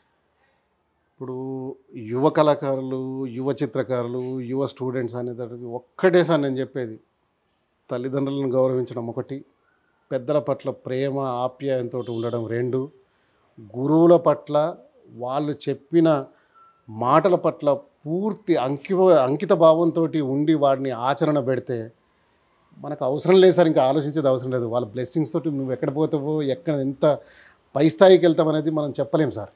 సో ఇది మాత్రం నేను చెప్పగలను సార్. ఇంకొకటి ఈ యంగ్స్టర్లకి ఏంటంటే చెప్పేది ఏంటంటే, అందరికీ ఉన్నట్టు మనకు మాత్రం 24 గంటలు ఉన్నాయి, అది మాత్రం గుర్తుపెట్టుకోవాలి. ప్రతిరోజు పడుకునే ముందు ఒక్కసారి అద్దంలో చూసుకొని నేను నా ఫీల్డ్కి ఏం చేశాను అని మనకు మనం క్వశ్చన్ వేసుకుంటే ఆన్సర్ అక్కడ దొరుకుతుంది సార్. ఆ రోజు డైరీలో అది రాసి పెట్టుకొని ఎప్పుడైనా తప్పు చేస్తే ఆ తప్పు జరగకుండా ఉండడం చూసుకోవడము, ఎప్పుడైనా మంచి పని చేస్తే అట్లాంటి మంచి పనులు మళ్ళీ మళ్ళీ చేయాలనే ఆ డైరీలో రాసుకోవడం అనేది అలవాటు చేసుకుంటే మాత్రం నిజంగా చెప్తున్నా కదా సార్, ఈ సొసైటీలో ఇప్పుడున్న సొసైటీలో వేరే ఏ పనులు కావు సార్, అన్ని మంచి పనులు జరుగుతాయి. కాంతారెడ్డి గారు తమ జీవితంలో బాల్యం నుంచి ప్రస్తుత దశకు ఎదిగిన రీతులు ఇవన్నీ మేము ముందుంచాం. నమస్కారం సార్. త్వరలో మరో ప్రముఖునితో మేము ముందుకు రానున్నాం. Real talk with AK.